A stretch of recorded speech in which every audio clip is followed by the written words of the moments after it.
The LSK's revised code, what came to your mind? I said not a moment too soon. I mean, Yvonne, you know me. That's and right. This is something I have a bee in my bonnet about. It's something I'm really passionate about. And it's about really dressing to send across a visual message. We're visual creatures, Yvonne. That's just how we are made. That's how we have evolved. We look at people and consciously or subconsciously, we basically judge them on how they're dressed and on their body language. And for me, dressing sends a huge message in terms of silently influencing your target market. So that's just as a start. So when we take a look at lawyers perhaps having dressed down Friday and they're in jeans and, you know, a shirt, and the ladies are in revealing clothes and short skirts, what effect do you think this has on how they perform their duties, or the outcome of a case, for example? Does it have any bearing? Well, my school of thought is the more casually you are dressed, the more casual your performance. Business casual equals to casualty in business. It's as simple as that. There's also a question of respect for your target market, in this case, your client, if you're a lawyer. And in fact, your clients are looking to you as a lawyer or somebody who works in judiciary. You know, we can even expand this to different fields. They are looking to you to look like you can perform. You need to look like you are the best in the business. You need to look like you're at the top of the game. They're not looking to you to dress like them. They're not looking to you to dress down. They're looking to you to look like you are successful, that you can perform, that you can bring the task at hand. They want you to look like you can outperform, outmaneuver, outhustle, outdo the competition. Do you think it distracts perhaps the judge when we have lawyers in flowery clothing, revealing clothing? Do you think that might have an effect on the sort of judgments that he makes, you know, the sort of rulings that he gives out?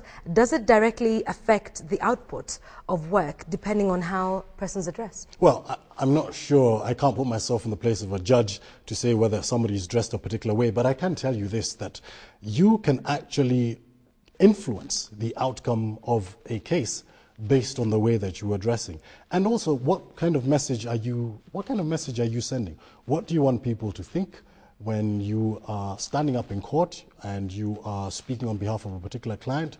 What conclusion do you want to lead them to?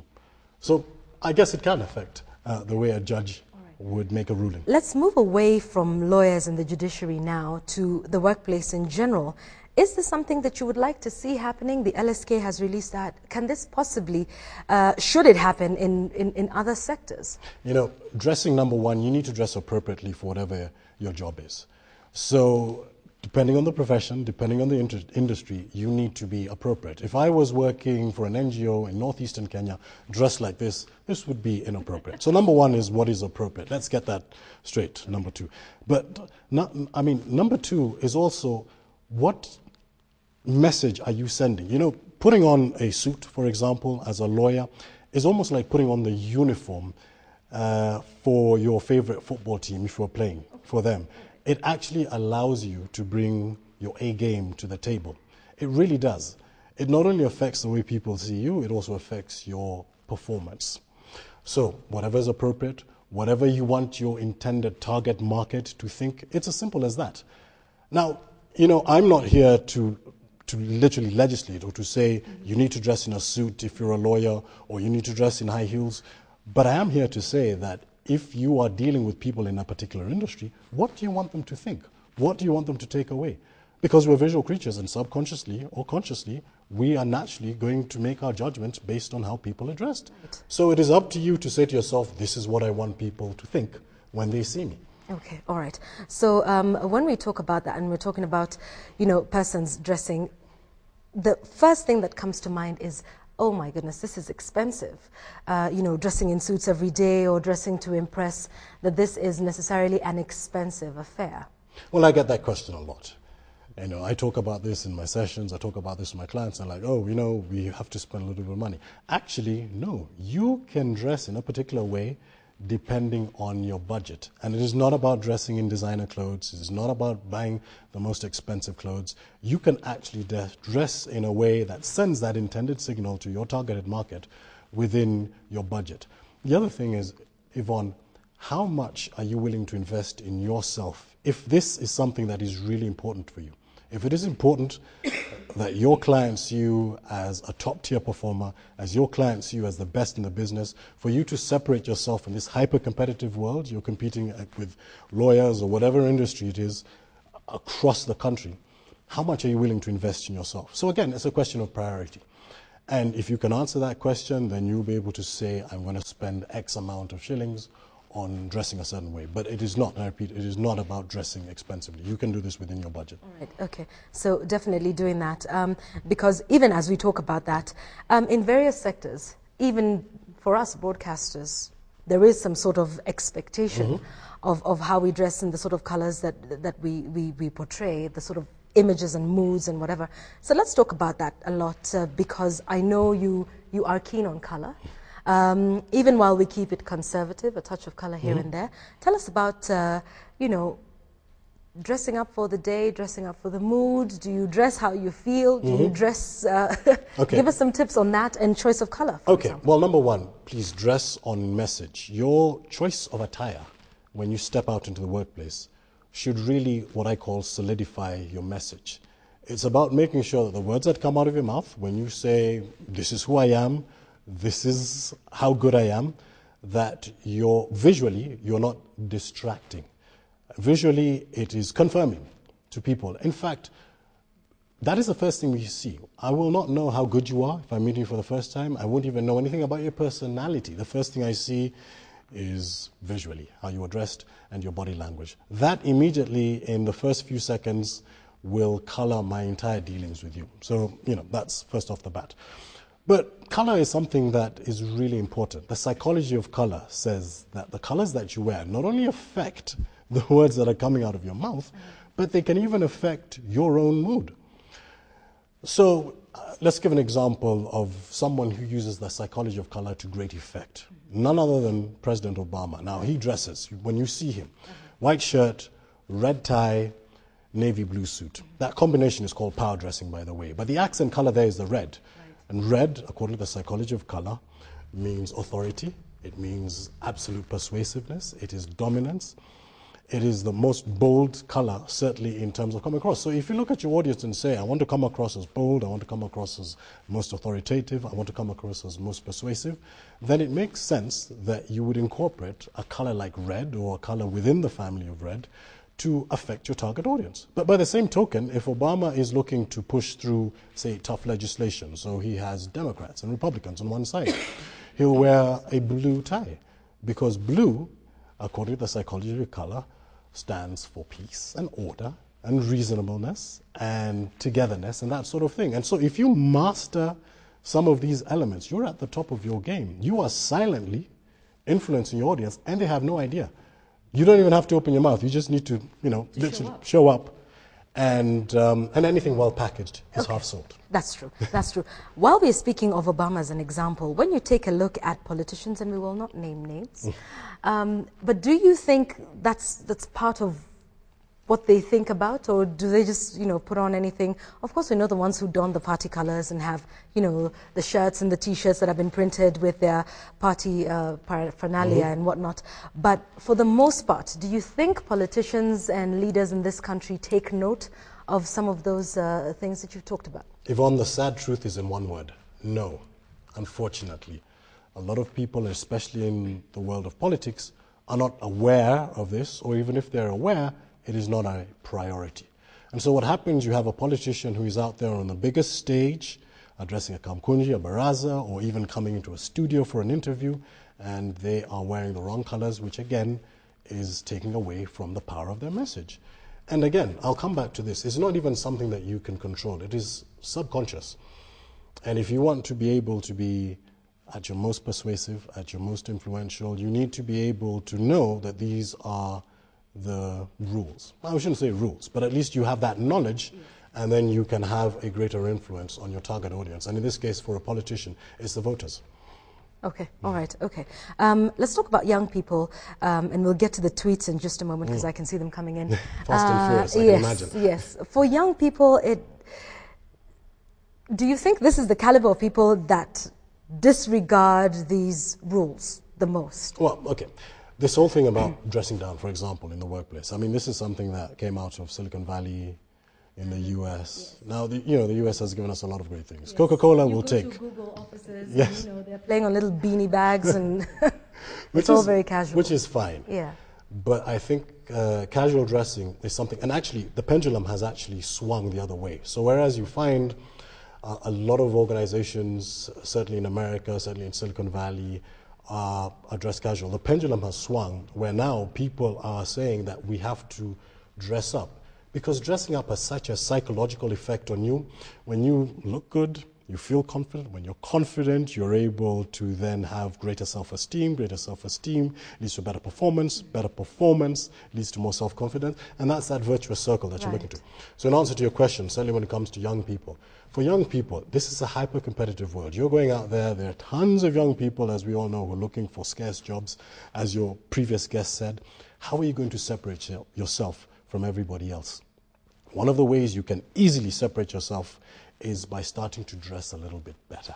Dressing a little bit better. Now, I'm not saying you have to wear a three-piece suit, but I'm saying that if you take a little bit of pride in your appearance, automatically the message to a hiring manager or somebody who may be looking to bring somebody on board is this is somebody who has taken a little bit of effort in terms of their appearance. And this is the sort of person that we want in our organization. It stands to reason. If you look like you are in charge of yourself, then you can be in charge of other things. So my advice there to young people is, in fact, this is my benchmark is one. Once you have graduated from university or college, that's it. Start dressing up like an adult. Swag is for boys or girls. Class is for men and women. Like that. I like that. That works for me just fine. Let's get into the tweets now. George Kisundi, thank you for tweeting in. You say, about lady lawyers, their toes and shoes and covering them. What's that issue about wearing strappy shoes and exposing your toes? Yeah. What's that about? Now, the whole thing within the judicial industry is that you want to err on the side of being conservative. And when you expose your toes, it is actually considered to be more of a, believe it or not, a fashion statement. So the whole ruling about covering your toes makes, and there's this whole other thing also, and I hate to go this way, but grooming is of the essence. Yes. And so you may be exposing your toes and perhaps they're not in the best condition. I mean, I've seen ladies who, unfortunately, they've got corns, onions, bunions. It's like a salad down there, Yvonne. I hate to say. So the whole thing about covering your toes is that it's conservative. It looks a little bit more professional. I think that's where that comes from. Okay, all right. So wearing open strappy shoes around the office? Open strappy shoes, for me, are, I would avoid that. I don't mind the peep toes, say on, dress down Fridays or casual Fridays on a Saturday, but I'd say Monday to Thursday for most industries, for most organizations, just cover those toes. Oh my, Keep them conservative. All right, for most. Media so is different. I think I've broken that rule because I'm wearing open-toed heels this morning. It really does depend. But yes, okay. Let's talk about, so long as they're in good order, which I can see, right, so that's absolutely fine. Thank you for that. Let's talk about grooming in general. Yes. Because we're not just talking about dressing. We're talking about grooming and workplace etiquette in general. So grooming involves what exactly? When we talk about grooming, what are we saying? Well, did you know grooming is linked to efficiency? If you are well groomed, the perception, and this is all about perception, it may not even be fair to judge somebody based on how well they're dressed or not. But that is how we don't have the time, unfortunately, to read the whole book. And so we make snap judgments just based on what we see. So grooming is linked to efficiency. And for me, somebody who's well groomed. So I'll give you some examples. For example, when it comes to women. Now, one of those rulings when you were playing the clip was that women should have their hair tied back. Now, do you know that is not just because it looks a little bit more professional, but for example, we want to see your face when you are speaking. Non-verbal communication and being able to see somebody's eyes and somebody's mouth goes a whole way in us trusting, finding that person credible, finding that person reassuring. And so part of it is being able to actually see the person that we're speaking to. And all of this, Derek, is happening subconsciously. Yeah, so we don't even realize that this is what we're doing, that these are the judgments we're making about people, right? You're making these judgments and you have no idea. You look at somebody and in the back of your mind, and Kenyans are invariably polite, so we'll say, yes, we believe. But in the back of your mind, there's that quiet voice that's saying, I don't know if I necessarily trust this particular Right. person, and you have no idea why. So you have to be aware of these signals that you are sending out. So grooming is linked to efficiently being well groomed. They say, for example, men, if you have facial hair, you look older. Now, maybe that's the look that you're going for. You're a young person, you want to look a little bit more older or mature, but the fact is, if you do have facial hair and it's not well trimmed, you're going to look older, you're going to look a little bit more haggard. Okay. And so you've got to be aware of Right. aware of these things. Yeah. You know, there's an interesting question that comes up in a lot of my sessions when it comes to grooming, and that's with regards to, say, wearing cologne or perfume. Well, first of all, Yes. no doubt about it, you need to be the freshest that you can be. Right. Take a shower every day, every morning. That's You important. know, you'd think that is obvious, but You would think so, no? But yes, you need to be. It's not fair. None of us is Mandela to suffer in silence next to somebody who is not the freshest they can be. Now, I like that. we live in a tropical climate, you know, Right. and we all have different modes of transportation. Absolutely. But you need to check yourself before you wreck yourself. So you need to be aware, am I sending out the wrong signals? Yeah. I know By people way of who have smell, suffered yes. greatly Right. simply based on not being the freshest, on grooming issues in their careers. Find out, what is this costing me? Is it costing you that promotion? Is it costing you that job? Is it costing you that salary increase? Is it costing you that great performance review? You know, to be able to technically deliver is fantastic at work, but some of these other areas also need to be of vital concern. Absolutely. And it does have consequences. Bad grooming, bad dressing, it does have consequences. I think so. There is a financial return on your image, Yvonne. Yes, there is. There's an ROI on your return. Now, as I said before, it is about dressing appropriately. I am not saying that you need to dress up in a three-piece suit or dress, but you have to say to yourself, what do I want my target market to think? What do I want my boss to think? Here's another interesting observation, Yvonne. A lot of ladies will come to work, for example, and they're wearing, say, high heels. And then at work, they will take off those shoes and they will walk into their boss's office barefoot or in Masai sand. So you're telling your boss that, you know, Okay. do you know, decisions when it comes to promotions and things like that are made on the basis of some of these. And the organization at the end of the day is looking for somebody who can go out there and represent that person, and that person can represent that organization the best possible. Absolutely. When we talk about dress codes, sometimes we tend to talk about ladies a lot more because, well, they're a lot more fashionable. But for men, what are the essential do's and don'ts when it comes to dressing at the workplace? For men, there's not too much variety. Eh? It's a suit or a suit. Well, yes, ladies have more leeway, and in fact, this is where ladies will have the advantage because they can take advantage of things like psychology of color. But I will say this, certainly when it comes to men and women, is first of all dressing in clothes that flatter your body shape. You know, Now, when you say that, there's a lot of people who think, oh, okay, let them be absolutely fitting and figure hugging, and everybody's got to know what what your mama gave you. well, you know, there's something to be said about leaving a little bit to the imagination. Okay, all right. And actually, dressing according to body shape. Let me tell you, if you're wearing clothes that are too tight, too sheer, too short, too revealing, you're actually seen as being insecure. That is the message that you're sending out. Okay. Now, if you wear clothes that are too big, and this is where you find a lot of men wearing shirts that are too baggy, suits that are literally hanging all the way down to the middle Yes, of the palms, right. you're actually seen to be hiding something. So you've even got to go a little bit beyond dressing. And if visually we're taking our cues from you and we want to be able to look at you and say you are the best at what you're doing, then you've got to dress in clothes that flatter your body shape. So that's something that's really important. When you go shopping, make sure that you're actually buying those clothes that fit you well. If not, a tailor is your best friend. You know, this whole thing about shopping. Go with a friend who's going to give you their honest opinion. Don't necessarily take the advice of the person working in the store who's going to tell He you. needs to make a sale. Yeah, exactly. The person will say, Mama, you're not kubamba. But Yes. you know what? He wants to make the sale. That's right. And if you're a size 8 and you used to be a size, or you know, you're a size 10 now, you used to be a size 8, Yeah.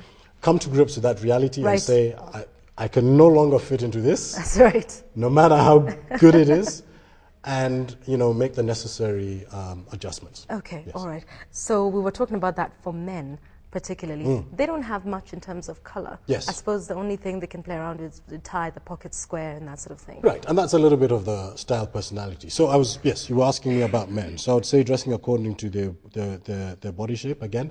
And I think for men, what they need to do is is try to, in most cases, just kick it up a notch. So for a lot of men, they will, for example, you may be in an environment where, say, you just wear a shirt and a pair of trousers.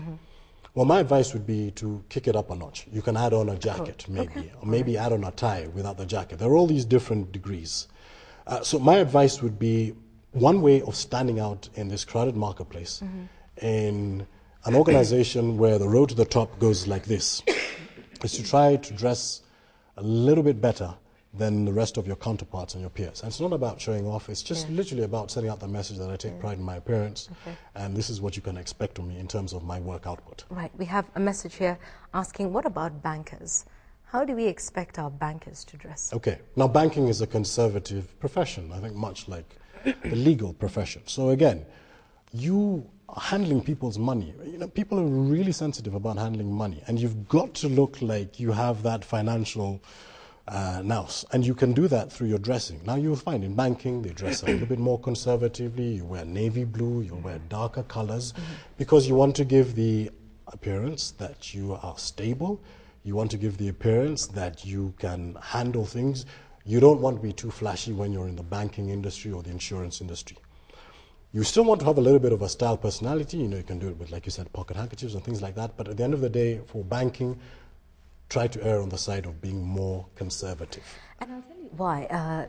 That's an interesting question, but I did go to the bank one day and the teller was, you know, had all this bling and he was a man and everything. And the first thing I kept thinking is my money safe? Because obviously he has a lifestyle that he needs to fund and all that flashy lifestyle. And after that I said, well, I shouldn't make that judgment, but I couldn't help it. But that's an inference you made. Yes. Whether you could control it or not. Yes, whether I could trust him with my money and whether, you know, he's living within his means or living outside of his means. Okay, so that's interesting to note about bankers. We have another one here.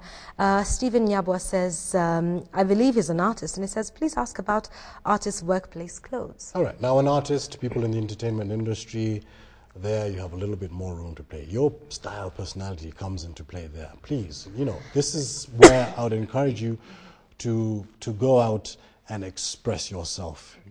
And as an artist, you are responsible for yourself. You may not be working for another organization. So there you have a choice to dress in a way that expresses your creative side. So you have a little bit more leeway in terms of being able to dress. But again, if you are going to the bank and you are going to ask for a loan, what do you want the person who is responsible for giving you that loan to think?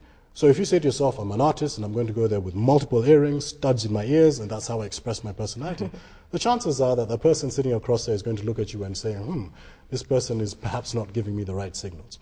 So dress appropriately for the right occasion. But certainly in terms of entertainment, artists and things like that, there's a little bit more leeway in terms of expressing your style, personality. You don't have to be conservative. Okay, all right. But of course, knowing how to dress for which occasion, that's important. You've got to get the key. That's right. And in fact, let me add to that. For me, there is overdressing. You know, people a lot of times come and say, oh, Derek, you know, you really like to dress up. I say, first of all, I tell them, you're not the most important person that I'm seeing today. I was on my way to see the Prime Minister or something like that. All right. So I'm not even dressing for you. Fine. Let's All get that right. out of it. Understood. But for me, if you can overdress, you can always take off the tie. You can always dress down. But if you are underdressed, if you show up for a black tie event in shorts and a T-shirt, there's nothing you can do about that.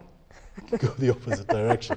So don't be scared of really dressing to the best. And that's your brand. At the end of the day, it's about, you know, showing people the unique qualities of your personal brand. So the question I'd asked on Twitter is, should dress codes be enforced at the workplace?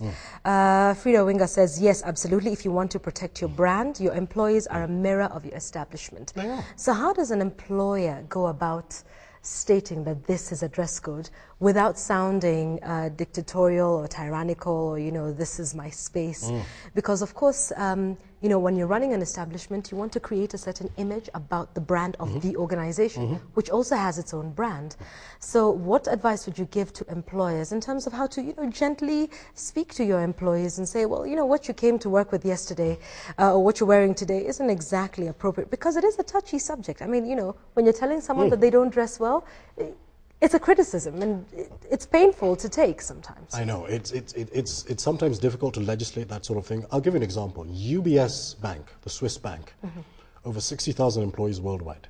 Their manual on dress code is literally like a Bible. It is this thick. They are so prescriptive, even to wearing shirts with pockets and things like that. Every single minute detail for the employees. But UBS have said, these are the clients we deal with. This is the brand that UBS stands for, and this is how our employees, when they go out, when they're representing the organization, are going to be seen.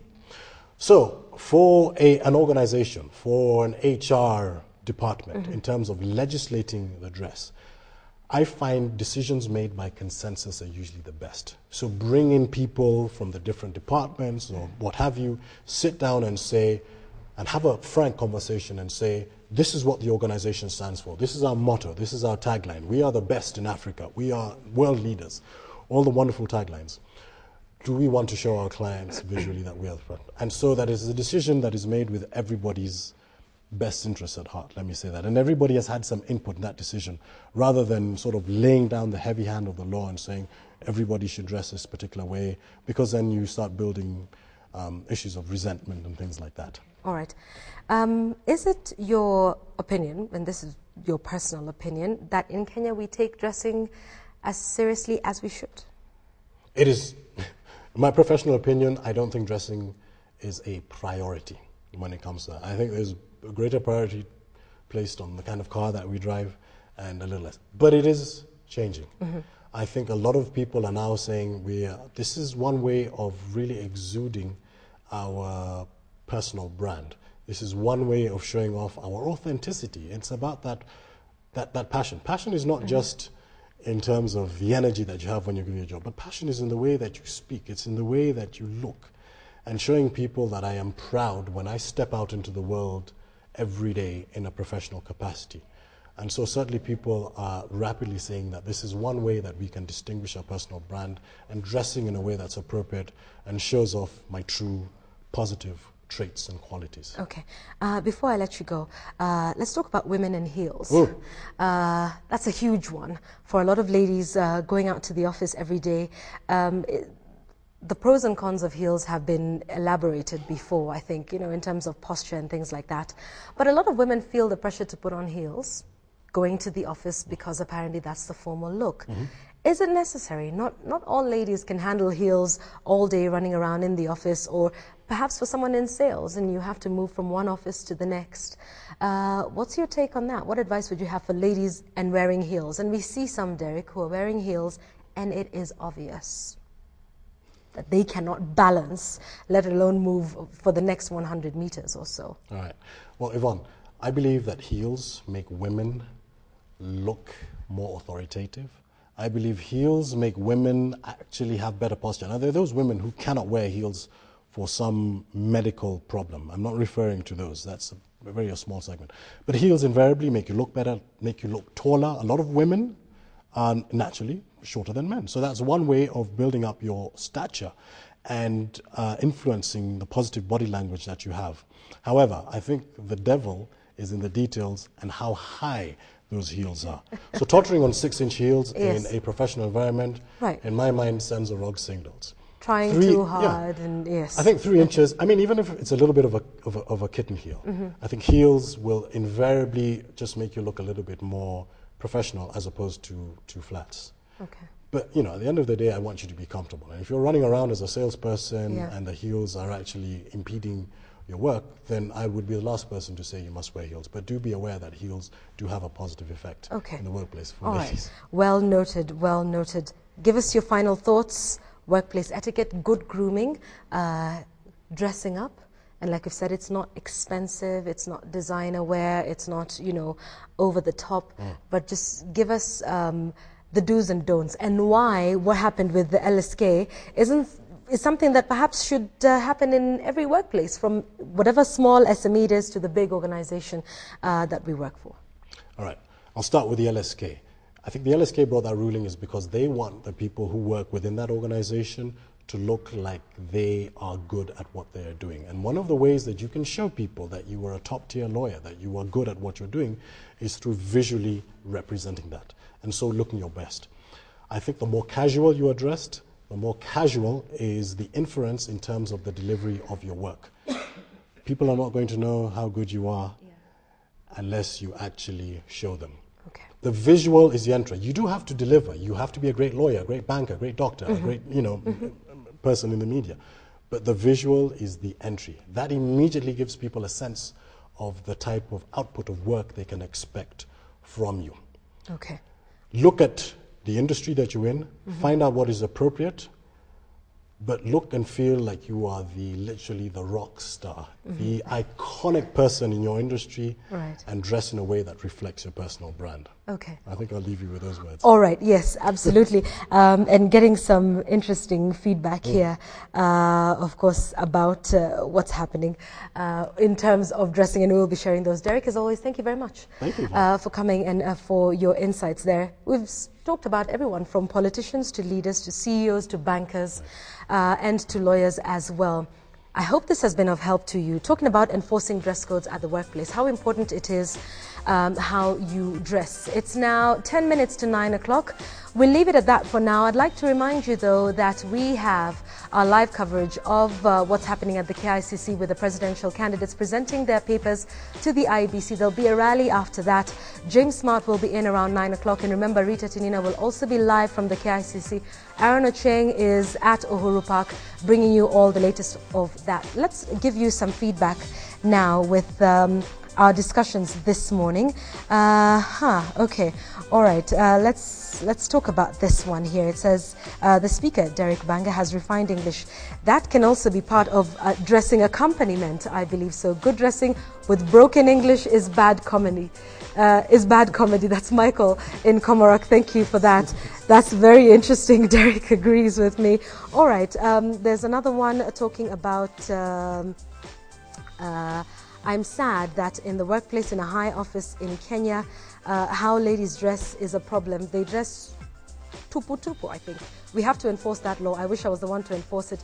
Women would change their citizenship to the USA because I would be hard on that. Kenyan women have completely lost direction. All right, that is your say. Okay, this is a quick one, and I'd like to just get this from Derek before we go. Nurses wear white clothing. Would there be a difference if they wore black?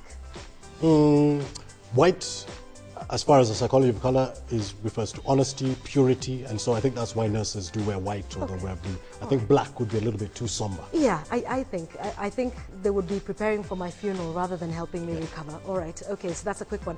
All right, Stephen Yabo, you say great advice, Derek Banga. Dress appropriate for different occasions. I'm well informed. George Mageta, you say yes, what we wear depicts or dictates how people view us. We also have Frida Owinga again saying, what is appropriate? What do you want people to think? And that is the question that we should be addressing.